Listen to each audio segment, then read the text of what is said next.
Hello बच्चों, स्वागत है आप सबका हमारे इस नए लेक्चर में क्वाड्रेटिक इक्वेशंस के। और बच्चों, आप सबको ये याद ही होगा कि हम एक स्टैंडर्ड बुक को सॉल्व कर रहे हैं जिसका नाम आपको नीचे टाइटल पे दिखाई देगा। और उस स्टैंडर्ड बुक में बहुत ही अमेजिंग क्वेश्चंस हैं। हमने उसमें से पूरा लोगैरिथम सॉल्व कर लिया। क्वाड्रेटिक इक्वेशंस जो हम अभी सॉल्व कर रहे हैं उसमें हमने एक्सरसाइज 1, 2, 3, 4 और अब तो 5वीं एक्सरसाइज हम सॉल्व कर रहे हैं जिसमें इंटीजर टाइप ऑफ क्वेश्चंस है।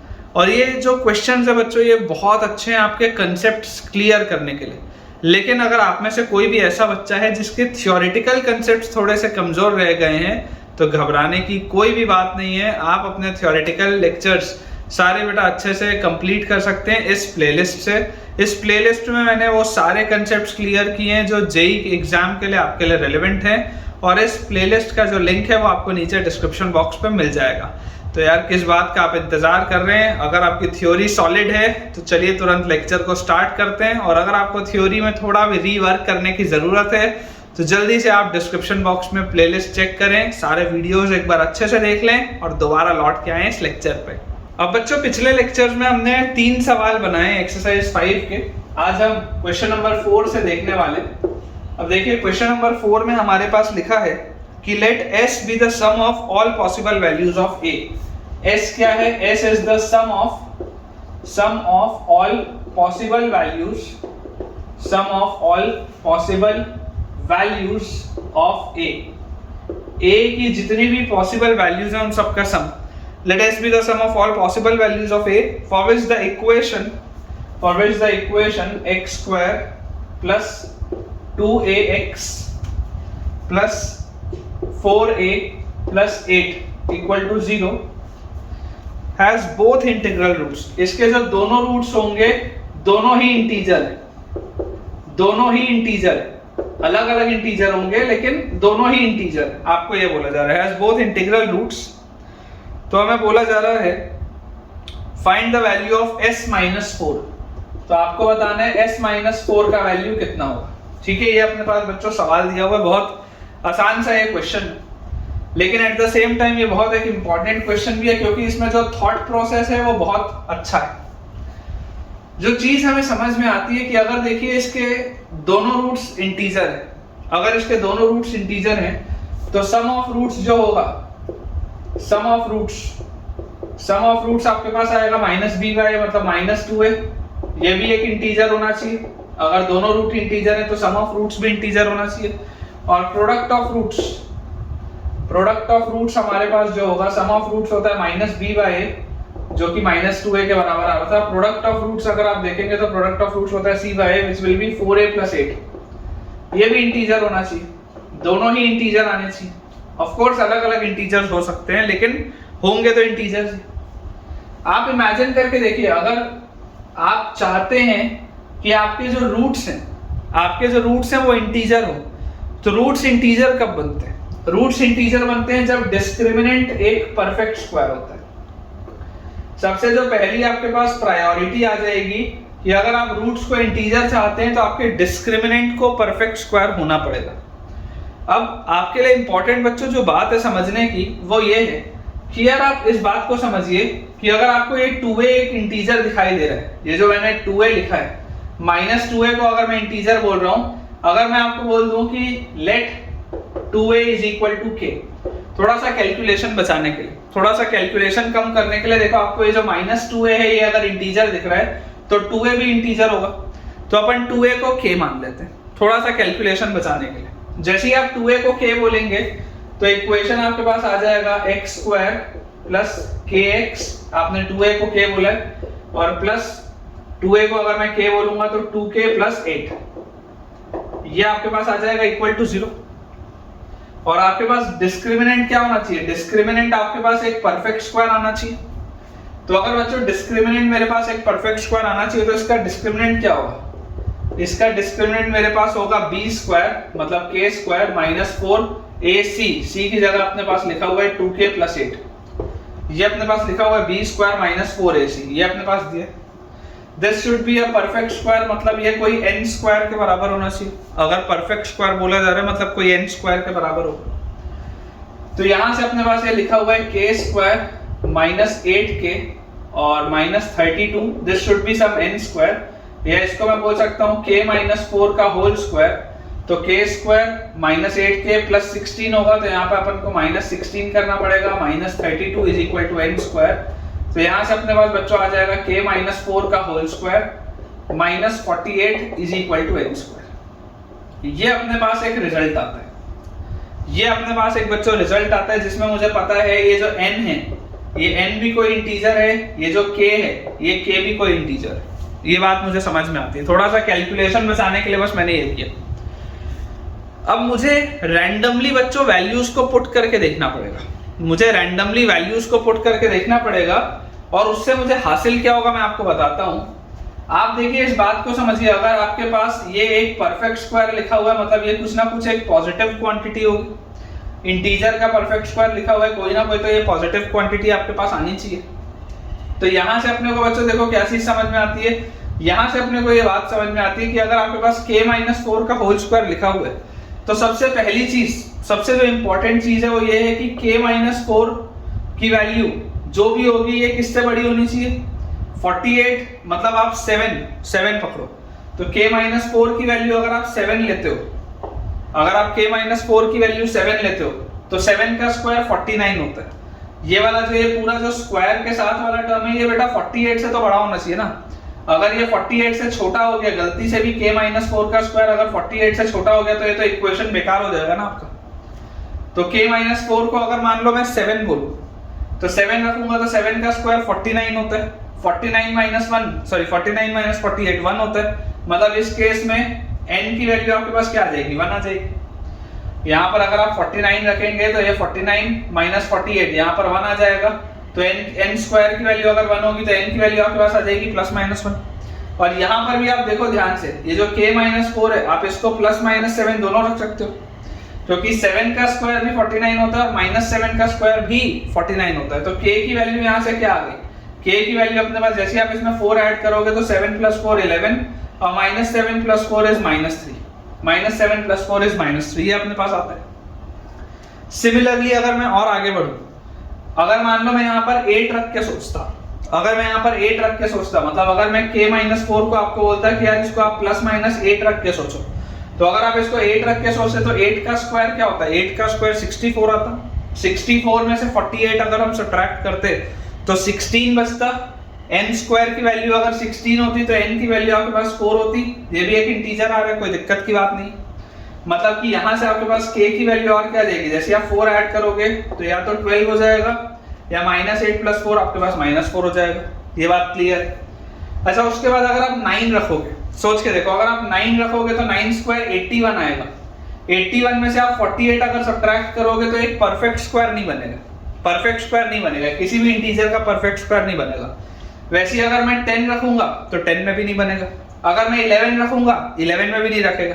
आप करके देख सकते हो, मैंने तो देखो सॉल्व किया हुआ है, आप करके देख सकते हो। k माइनस 4 को मैंने 7 रखा, 7 क्यों रखा, क्योंकि 7 का स्क्वायर 49 होता है तो 48 से जस्ट बड़ा होता है, इसलिए शुरुआत वहां से करनी है। 7 रखा सेट हो गया, 8 रखा सेट हो गया, 9 रखा सेट नहीं हो रहा, 10 रखा सेट नहीं हो रहा, 11 रखा, 11 रखूंगा तो भी सेट नहीं होगा, 12 रखूंगा तो बच्चों यहाँ पर मेरे पास क्या आ जाएगा, k माइनस 4 को जैसे मैं 12 रखूंगा ये 144 आएगा, 144 में से 48 सब्ट्रैक्ट करूंगा 96 बचेगा, सेट नहीं हो रहा। लेकिन जैसे मैं 13 रखूंगा, जैसे बच्चों मैं आपको बोलूंगा कि यार k माइनस 4 को अपन 13 रख लेते हैं, प्लस माइनस 13, तो 13 का स्क्वायर होता है 169, 13 का स्क्वायर होता है 169, 169 में से 8 हटा तो 161 और 40 हटा तो 121, ये तो आपका काम चल रहा है। n की वैल्यू 11 आ रही है यहाँ से, मतलब k की वैल्यू 13 भी चलेगी, तो k की वैल्यू यहाँ से आ जाएगी, जैसे आप 4 ऐड करेंगे तो या तो 17 या minus 13 plus 4 is minus 9।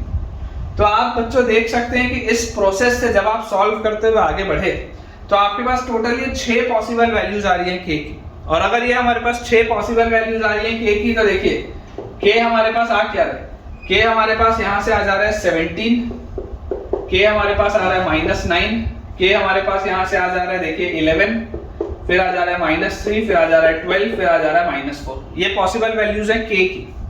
k अपने आप में क्या था, k अपने आप में था 2a, k अपने आप में था 2a, तो a की पॉसिबल वैल्यूज क्या आएंगी, अगर मैं इसको 2 से डिवाइड कर दूं तो a की पॉसिबल वैल्यूज ये आएंगी मेरे पास सारी, these are the possible values of a।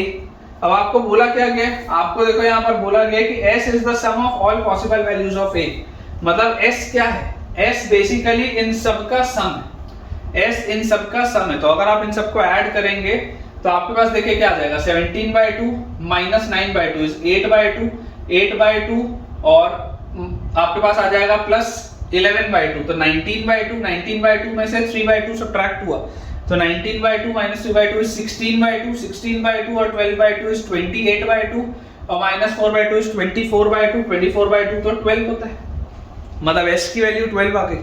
और अगर s की वैल्यू 12 आ गई तो इसका मतलब s माइनस 4 मुझे आंसर देना है, तो मेरा आंसर क्या होना चाहिए, आंसर मेरा 8 होना चाहिए। एक बार करके देखते हैं बेटा इसको चेक, तो बिल्कुल करेक्ट है, क्वेश्चन नंबर 4 का आंसर 8 दिया हुआ है which is the right answer. और ये बहुत मेहनत वाला सवाल है, इसलिए कई सारे बच्चों को ये डिफिकल्ट भी लगता है। नेक्स्ट बच्चों अपने पास सवाल दिया हुआ है क्वेश्चन नंबर 5। तो देखिए क्वेश्चन नंबर 5 में अपने पास क्या लिखा है, अपने पास दिया है कि let alpha and beta are the real roots of the equation 3x² minus a² plus 1 times x plus a² minus 3a plus 2 equal to 0।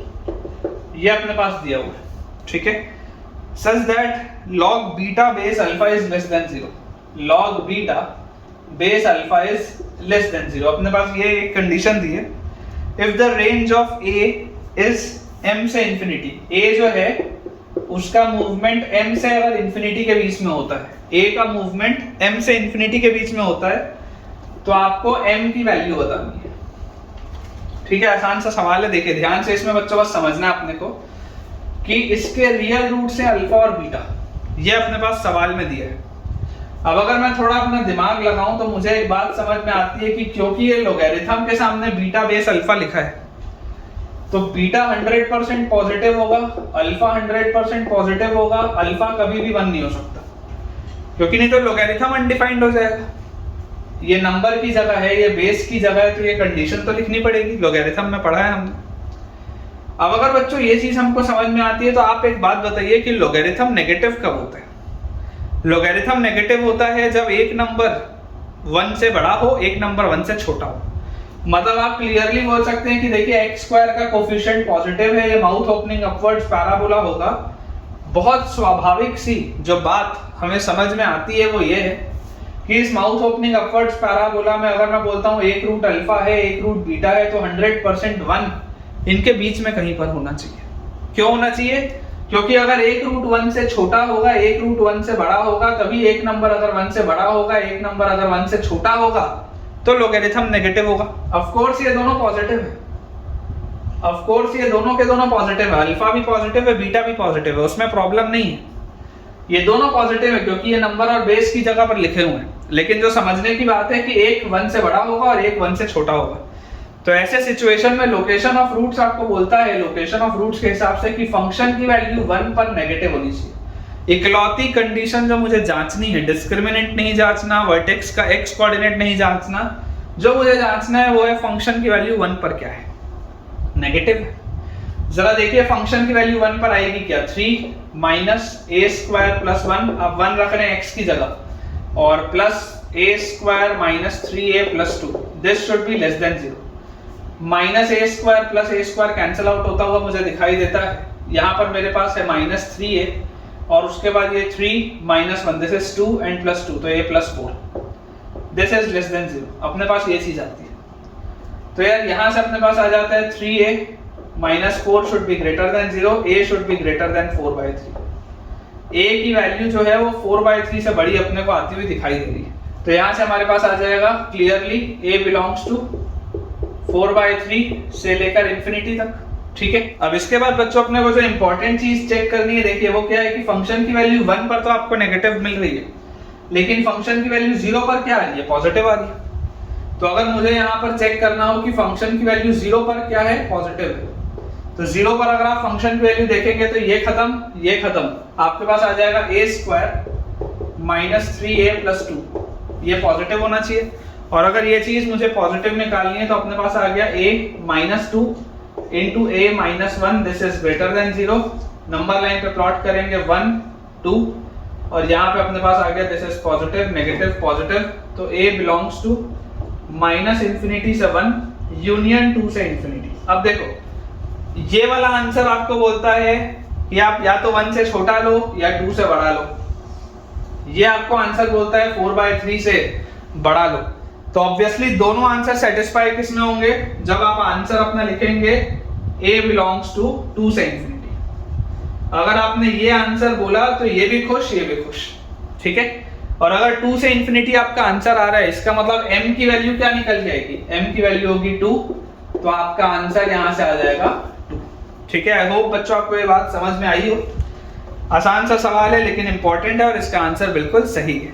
Next बच्चों अपने पास जो क्वेश्चन नंबर 6 लिखा है उसमें हमारे पास एक चीज दी है कि if the equation, question number 6 में x² + 2αx, x² + 2αx + α² - 1 = 0, ये पहला इक्वेशन। और दूसरा इक्वेशन है x² + 2βx, x² + 2βx + β² - 1 = 0 have a common root, और alpha is not equal to beta आपको दिया हुआ है।